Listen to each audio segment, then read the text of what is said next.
Welcome back to I Wish Someone Would Have Told Me, a podcast and video series that gives voice to our younger selves through women's health stories and experiences. I am your host, Liana Lozada, and in this episode, Gabriela Huerta, or Gaby for short, candidly discusses finding her path after going to jail. She talks about her spiritual and career journey and how she developed her self-worth. This episode is also our Season 1 finale. I cannot believe it. Producing and hosting this podcast has been such a wild ride, and I'm so grateful for everyone who has followed along. I'm going to take some time to reflect on how I can improve the series and my skill set and capture the momentum of the interest I've experienced, which is very, very exciting. If you are behind on some episodes, now is a great time to go back and catch up. I Wish Someone Would Have Told Me will still be very active on social media with exclusive BTS, clips, and more.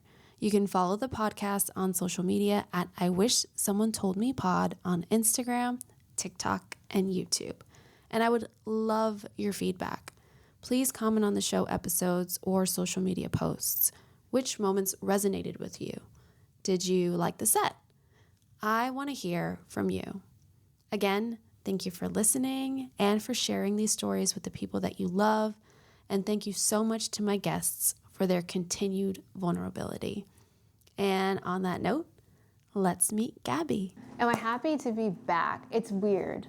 It's very weird to pick up your life and then have a 4-year plan and then have that 4-year plan just completely evaporate in 6 months. So I missed my friends, I missed my family, but I had already exited myself out of this space.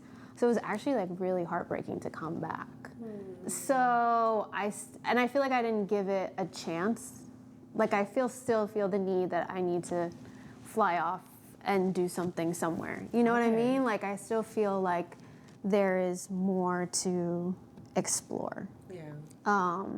And I really am looking to be around growth-mindedness, and I feel like I struggle with that here a lot. Do you feel the same?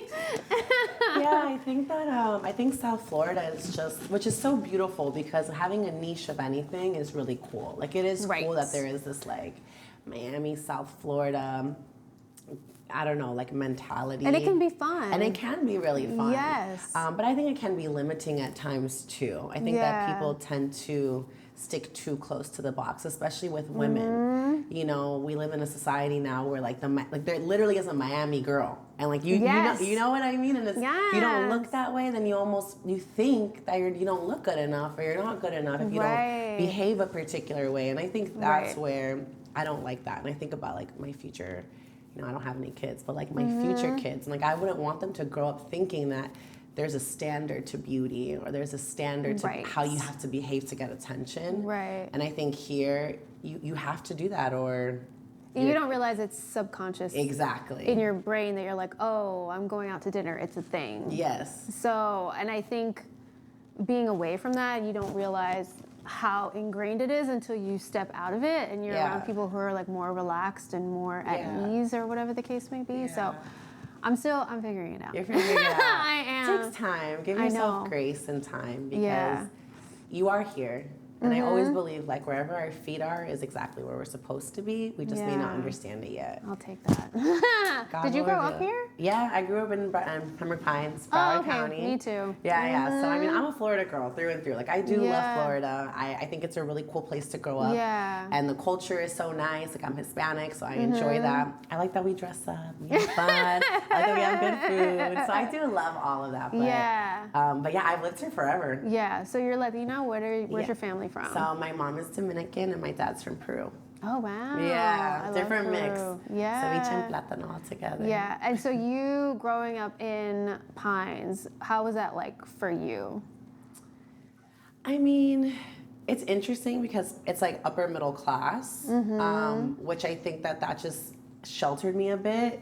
into thinking that everyone lived that way. And Pembroke Pines specifically is very diverse. So like a lot of Spanish people, a lot of African American people, you know, white people, Caribbean, like all different types. So I always grew up with like a huge mix of friends and family. And so I felt like when I left, like I went to Tallahassee for college. Me too. I was like, why is it like just like a white and a black thing? Like where, like they were like, what are you? I'm like, I'm Spanish. They're like Mexican. I'm like, no, there's like other cultures, you know? So I enjoyed it though. It was nice. Yeah. Yeah. And you went to high school? I went to Pines Charter. Oh, you did? I did. My brother went to Pines He Charter. did? Oh, Yeah. And so how was Tallahassee for you? Like, how was that experience? Oh, I partied every single day. Did you? Were you a partier before you left? Or were you like a good student? I think I was like I was more of an athlete. I was a good student. I swam and I played water polo all of high school, and I was like really good at it. And so that was more of my focus. Yeah. I didn't really start partying until like I got to college. So that was like my main focus when I got to school. It was like having fun,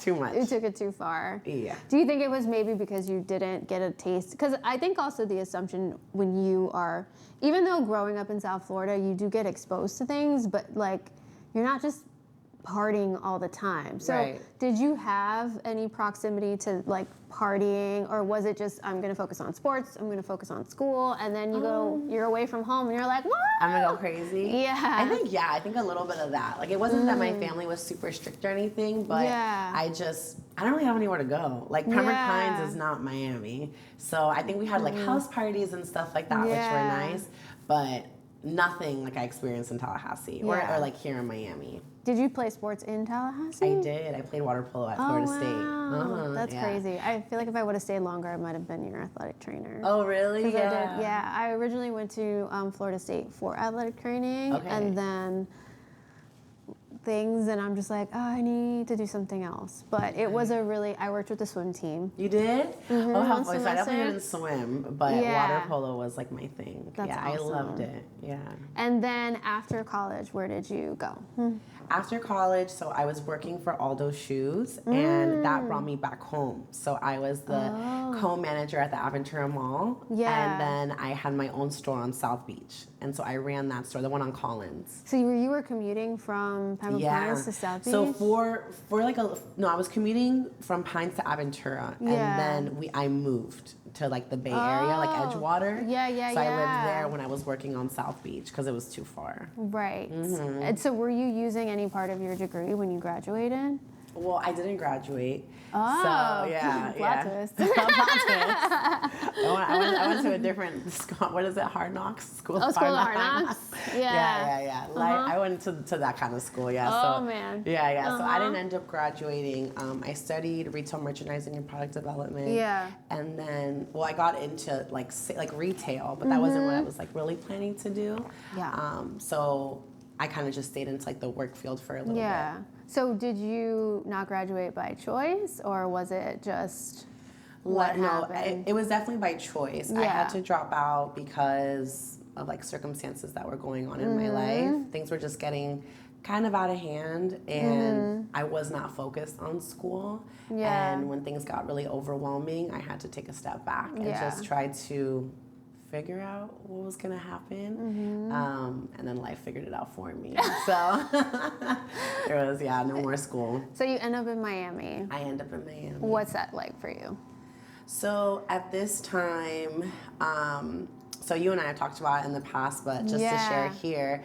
So I got involved with someone who unfortunately wasn't doing all the right things. Yeah. And so when I left Tallahassee, I was already going through, I guess that's the right way to say it, I was basically in trouble with the law, and so I was already going through all of that, like figuring out, like, am I gonna go to jail? Like, am I going to like get out of this? Like, what's that situation like?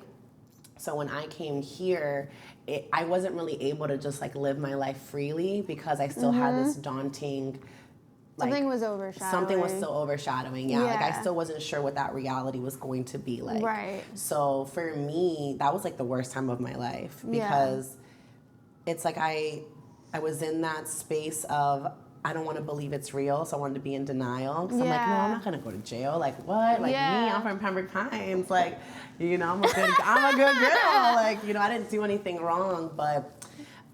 Was it like you got caught by association? Like just being in proximity of someone? Yeah, basically.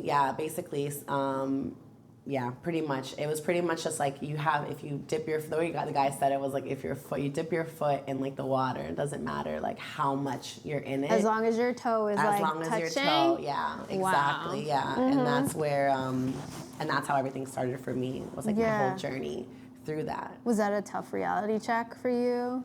It wasn't until I really was like locked up that everything sunk in. Right. Because I think that I have a personality type that's very, like I have a lot of radical acceptance, which is good and bad because it could also turn into this like, well, it's happening, so who cares? Like, you know. Like complacency or not the word, apathy.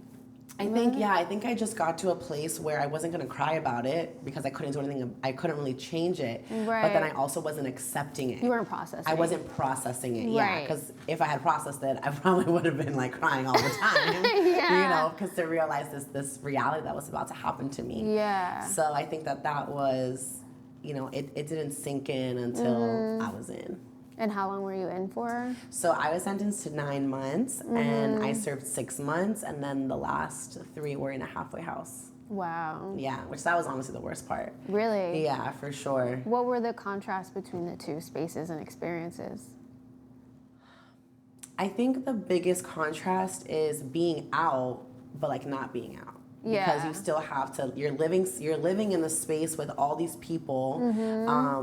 You have to, you know, you can go to work and stuff, but you still have to come back. You can't use your cell phone whenever you want. Like, you still have to eat nasty food. Like, it was just, I think that's where I really struggled because I was back home, but I wasn't home yet. And that, I think it's easier for your brain to process where you are if you're actually there versus, I don't know, like being, because I wasn't Dania. I was literally in Dania Beach. That's where my halfway house was in Dania Beach. Oh, that's so weird. So I'm like there, you know. It's like you can see your life, but you can't touch it.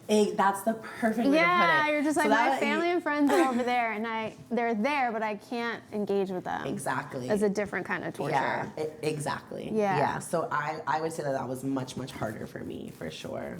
And then inside, was it what you expected it to be? You know, I didn't think about it that much, like what I thought it was going to be like, but I think just to clarify, people think of prison as like a very, very scary place. Yeah. And I'm sure that it is in certain circumstances or settings, but for me, it wasn't as scary as I thought it was going to be. It's just, I mean, it's sad. It's just sad because I knew I was getting out, but you're also around people that could be there for years, for decades, you know, and this is their new life, and now this is their new normal, and so it's crazy to see how our brains truly adapt and now make this like our new normal, and now this is like our new home. So I had a little cell, and I remember that I would like scrub it down like all the time, and like they would tell me like, why are you cleaning it so much? And it gave me a sense of control of like, well, if my place is clean, then like I'll feel good about myself. And like you have your little things that you want to set up, and you put your little pictures, and you have to make it a home in a way, but you know, but obviously that's not your home. Right. It has to be like a real, for lack of a better word, like a mind fuck of like, this is my little space, but it's not, like it's still temporary. Right, you know what I mean? Were you with other people or were you by yourself in a cell? No, so my first month I was like in the Miami like penitentiary. So that one is literally like you think about like a federal prison. Like there's cells, there's bars. Like I was with I had a bunkie, a roommate. We never got to go outside. You didn't get to see the sun. You didn't get to feel nothing. Like you really were inside. Oh man. So that month was like true, I don't know, like Scared Straight. Like where you go and you see it and you're like on the reality show. The teen girls and they're like, no. Yeah, exactly. I'll never do that again. Yeah, exactly. Oh, man. For that month, that was like, that was tough. That was really tough because that's like the true reality where you're like in the jumpsuit, where you see everyone. But then after that month, I got sent to a camp in kind of like Orlando area. Yeah. And so that's, I don't want to say orange is the new black because they definitely, heighten it. Yeah. But in the sense of like you're a little bit more free, you're not in a cell, you're just more so like in a space where you're all sharing, where you sleep basically. Yeah. You can be outside, like you get a job. That's way more like you're living a life that you can kind of create. Whereas I feel like when I was in Miami, and that was literally a cell. It's interesting because you've had like all these different perspectives of like what the system looks like. Have you reflected on that at all? Like, you've seen how people are treated. You saw how you were. Has that kind of reshaped the way you see the world in any way? Well, yeah, we shouldn't condemn people. You shouldn't like shame people for what they've gone through because you don't understand. We don't know why they did what they did or their circumstance or if it was just wrong place, wrong time, or just so young that they didn't know any better, or just even if they did make the mistake on purpose, that doesn't mean they can't change, and that reform isn't real. So I think that what I got to see there is that there are people who really hold you to the fact that like you're just a number and you're just a prisoner, and they don't treat you like a human. But then there are people that see you. There's like these extremes. There's these extremes, yeah. And I will say at the camp that I was at, there was opportunities for us to take a lot of classes and like you could go to beauty school if you wanted to. There was a track so you could work out, like a little mini gym situation. So it also does depend on the person because I was there with people that didn't want to do anything and they were just like, my life sucks. I messed up. It's over. This is it. Right? Whereas for me, I was like taking 7-10 classes. I got a job in landscape. Out of here and do something. I was just like, I'm someone that, like I said, I believe that we are, wherever we're places where we're meant to be, and I wanted to understand why I was placed there. Yeah. And so I just did all the things. I really did. And that's also how you started your spiritual journey. Yeah, that's exactly where, it's kind of corny because I feel like a lot of people are like, that's right. But it's true. That's where I met God. That's where everything literally completely changed for me. Like, had I not gone, I wouldn't be who I am today, for real. I feel like I really would have been dead, like either physically because of how my life that I was living, or just like spiritually, like my soul would have been dead. Right. And not to talk negatively about Miami and the life here, but I was chasing this life. I was chasing this like high on wanting to be rich and like I don't know, I just wanted to keep up with the Joneses. Like I wanted material things, and that is fleeting. Like I didn't understand that I could actually have like everything that I wanted if I just went within myself. So that place did that for me because I had 6-9 months where it was just me. Like I was around other people, but I had to like go within myself and be like, Gaby, like, why are you here? Take responsibility. Like maybe you didn't do the act of why you're in there, but you still put yourself in that situation. You have. I think the only way to heal is to take responsibility. Absolutely. So you're in jail. How does your spiritual journey begin in jail? In jail. Yeah. So I started meditating every single day for 40 minutes. And I will say, people ask me all the time, like, how do you do it? And I will say, I have a personality or just a receptivity to like letting go. And I don't have a mind that is so chattery, and I am able to just kind of like, maybe in a past life, I like really did this because. How? What do you mean your mind isn't chattery? Unless there is a particular thing that I'm overthinking, it's usually pretty still. And if anything, I'm very much like in the observer seat of just like observing myself, my emotions, my thoughts. But back then I wasn't where I am today. This was like back in 2017. So I started meditating every single day for 40 minutes. And I just started to, I don't know the best way to put it, but it's almost like you get these downloads. Like I just started to get this download of information of just understanding that there's something deeper than just myself, that there is like our flesh. Like I started really connecting with everything around me. I started reading a lot of spiritual books. The first book I read actually was Many Lives, Many Masters. And that's that book really opened up my mind to just, I guess, thinking that there's more. There's something different, you know?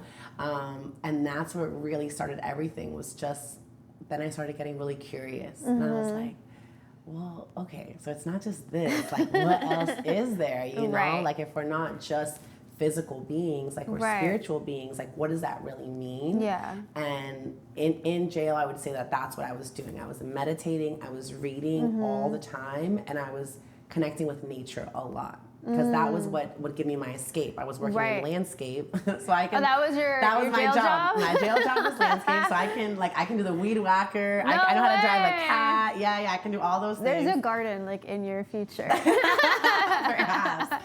And that's where I started to have moments where, like, what I would always remember is just seeing this beautiful sunset every single day, and just thinking like, if it's that beautiful, like if there's something that beautiful, there's still beauty in the sadness. There has to be something greater that's still looking out for us. I just didn't know what that was or what it meant. You couldn't pinpoint it at the time. I couldn't pinpoint it. Yeah, exactly. And how did that translate once you got out? So when I got out, so I did start to like go into my faith when I was in there, and so I really was like scared. I was honestly scared of myself for a long time, of just like retracting back to my old habits, my old patterns, my old even like way of thinking and believing about myself. I struggled a lot with like self-worth. So I was like, I need to find a church. Like I need to find, you know, something to keep me straight, kind of. Right. And my dad's like, you need to go to yoga. Like you need to go find an ashram. You need to go like I think that's the way you're gonna work through your spiritual practice. How do you think your dad had that in like foresight? Is he a practicer? Like so at the time he was married to a healer. And oh, no way. Yeah, so it was so funny because she was always in my life, and she would always tell my dad, like, one day she's gonna wake up and really go to God, but we have to let her go through her journey. And just like most people, like, you don't wake up until you wake up, you know? So I wasn't awakened until then. Right. So then that's why he told me, because they would go to yoga. So he's like, I think you should try yoga. And the first time that I went to Yogi Hari's ashram, which is actually on Miramar Parkway, which is very interesting. There's something like that over there. And I just felt at home. Like I literally stepped on my mat and I felt like I had done that so many times. And it was just very natural for me to practice in that way. And so that's how it started, was through yoga. Just practicing on your downtime. Were you also working as well? So at first I was just doing yoga every single day. And my mom's like, you need to get a job. We're like, you can't just be this like ex-con that doesn't work because you have a nice house to go back. What is the job process like when you get out? Because it's not easy, to be honest. I didn't ever see myself working in corporate America, though. So I feel like for anyone who does want to work in corporate America, I'm sure it's very challenging because you do a background check, and there's always that question. It's always that question. But because I went more into a trade field, it wasn't an issue. So I never had to tell anyone. So I went into beauty school. So I started, so I was working at a salon. I went to beauty school. I became a hairstylist. And throughout that time, I was also doing my teacher training for yoga. But that was only because I thought I wanted it for myself. I was like, I want to deepen my practice. And then I got both at the same time. I was a hairstylist, and then I became a yoga teacher. So when did the switch to decide to become a yoga teacher happen versus like, oh, I'm just doing this for my own self-improvement? So when I graduated, the week after, they called me from the studio and they said, you're going to be teaching a hot class on this day. And I was like, no, I'm not. Like, what the heck? This is crazy. Because it was like a big public class. It was at Yoga Factory. And they were like, well, your friend, she can't teach, and if you don't teach for her, like, she's probably gonna get in trouble. Oh no! So they like guilted me into it, but it was the best thing because I would have been so afraid to actually like do it, and so I did it. And I compare yoga to dancing a lot, and I'm not the best dancer, to be honest, but on that mat I dance very well, and I love my body is so in tune, and I just make my playlist, and I've never ever designed a flow before I've taught it. Really? I really just channel God, and I sit with myself. I meditate before, and I was like, all right, let's go. Like, Follow the yogi. Just follow, exactly. And then yoga is just my passion, you know, being able to help lead people in that way, because there is I think the beauty of yoga is because there are mirrors in most of the studios here in like in the Western community, you have to face yourself. You have to sit on the mat and look at yourself and look at yourself, and then also be put in really uncomfortable positions and then breathe through it, because that's the whole point. And the whole thing is like you're practicing on the mat for off the mat, because life is uncomfortable. And it's like, what do you do in those uncomfortable positions? You gotta breathe, you know, and you gotta face yourself. And for me, what had helped a lot was like falling in love with myself again, and really being able to look at myself and not see this person who had made so many mistakes and let so many people down, and just, you know, all those thoughts. I had to re-see myself and like re-meet myself, and I was able to do that on the mat. Do you think it was harder for you to forgive yourself versus forgiving others? Yeah. I think it is. I will say though, I do give myself a lot of grace. Maybe more than I should. She's like, yeah, I got it, I'm fine. You know, I'm someone that's like, I get over things really fast. I don't really hold grudges.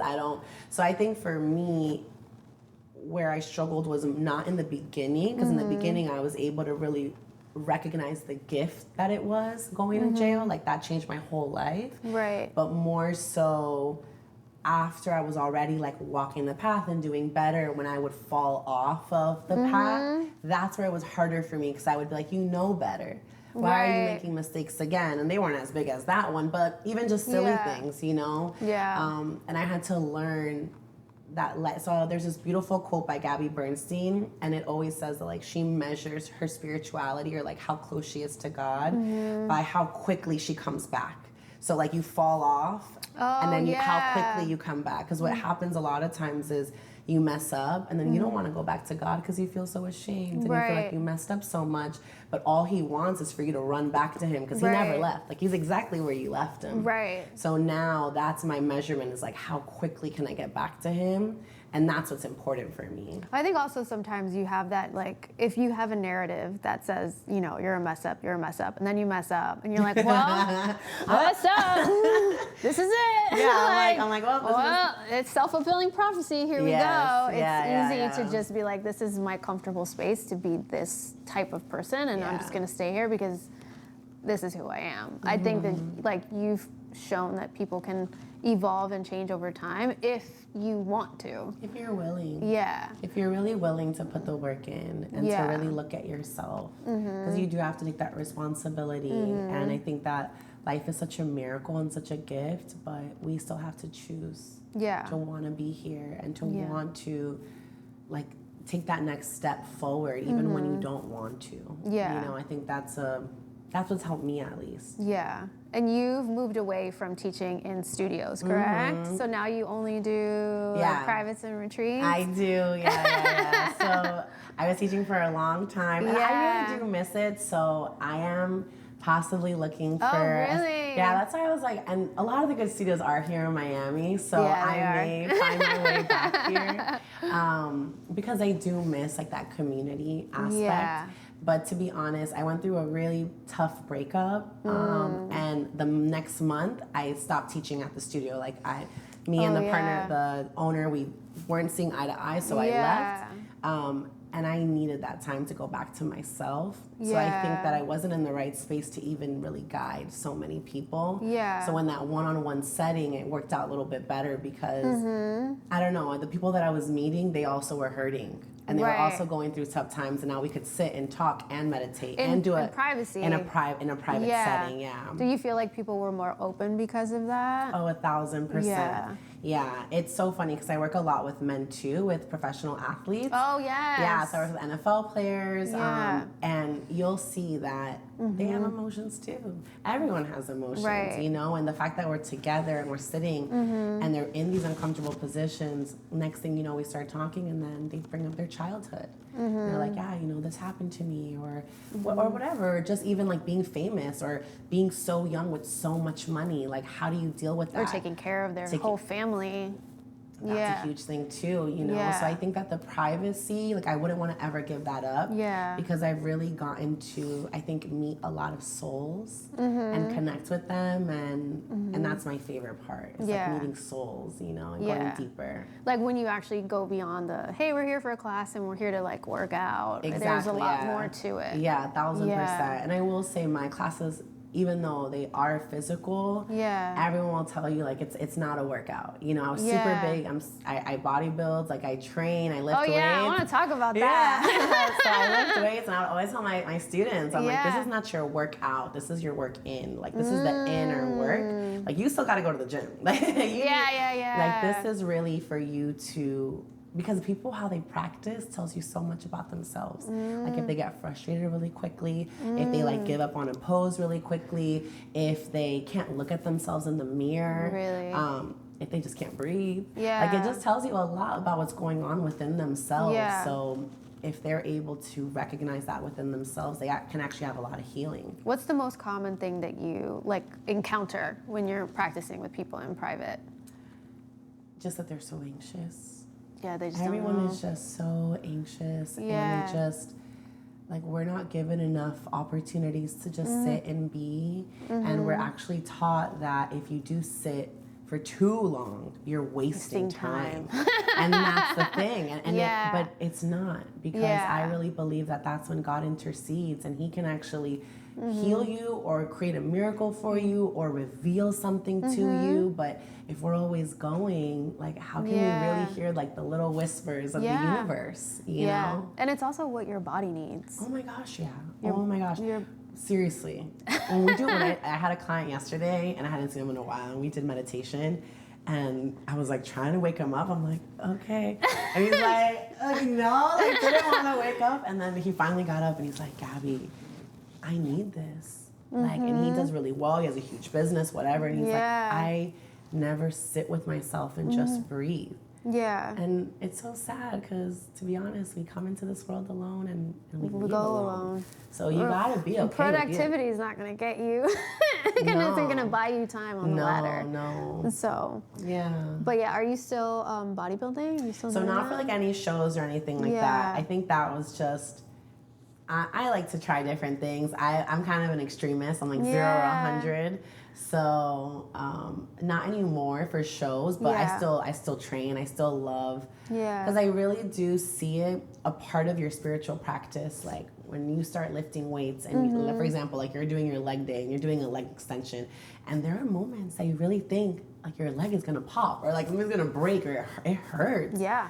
But then you do it. Yeah. And then you teach yourself like, wait, actually I can do it. Yeah. Now all of a sudden your threshold is so much larger. Yeah. And that's why I really like correlating working out with my spiritual practice, because it pushes me to to pass those limitations that I thought I had. Yeah. Yeah. So yeah, I still work out all the time. And you're doing retreats. I am. When's the next one? So I still am deciding when I want to do it for this upcoming year, but I really do think that I'm going to do something in the summertime, if not in the fall. Yeah. For like a getaway retreat. But I do want to do some more day retreats here. So I'm trying to do more with my return home. So when I got out, so a lot of stuff happened, but I got out, my stepsister passed away. Oh gosh. Yeah, it was like a lot of stuff. And what I learned was that I needed to come back home to myself.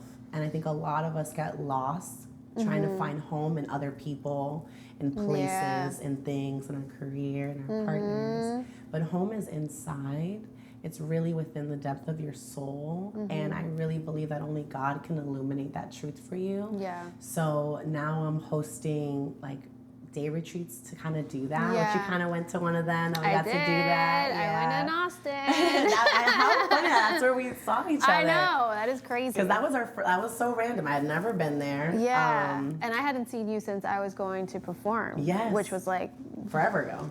4 years ago, like pre-pandemic, I want to say. Yeah. But you see, like, how connections just happen when they're supposed to. Yeah. And then now I have a program coming out that I'm going to be launching in January, which is the Return Home, and that's a 4-week course. That's going to be mind, body, spirit integration, and that's going to be a lot that we do in the retreats, but virtually for people that can't really come in person. Yes. And then they're also going to be doing a detox, like a liver detox with that for their gut. So just trying to do the holistic all in one, you know? So, and you're partnering with different specialists for that. I am, So I'm partnering with a good friend of mine. Her name is Mariah, and she has her own practice. She's a PA and does family medicine, but she really believes in functional medicine. So that's where she kind of focuses on with her private clients. And so she's going to be leading that aspect of it because I couldn't tell you. I know more about the spiritual stuff. She's like, that's not no. I'm like, my that's domain. not me. She's already putting me on a program. She's like, you need to eat like this and do this because your gut is the brain of your body. Oh, yeah. It's a second brain. I know. You're just like, I'm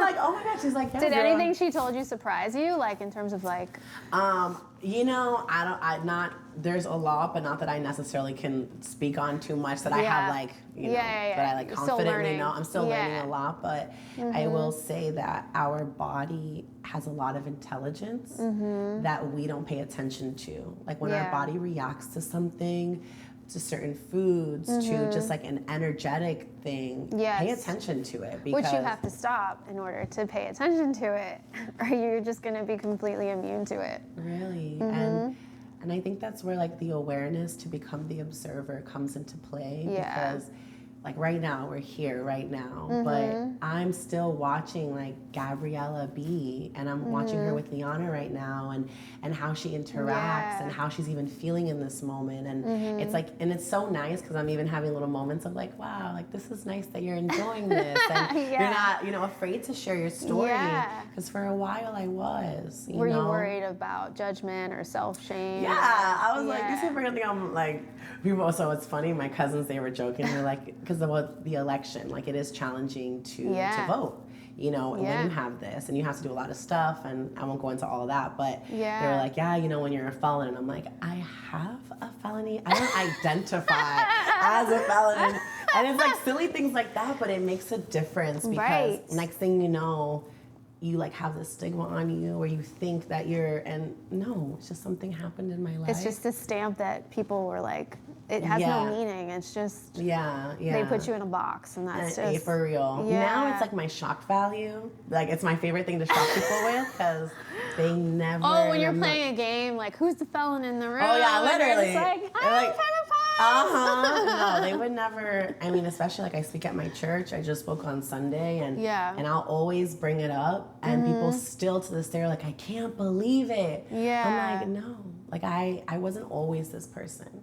Right. You know, I had to surrender and really die to my old self to allow there to be a rebirth. Yeah. You know, that you can't hold on to the past and still try to be new. Yeah, absolutely. Yeah.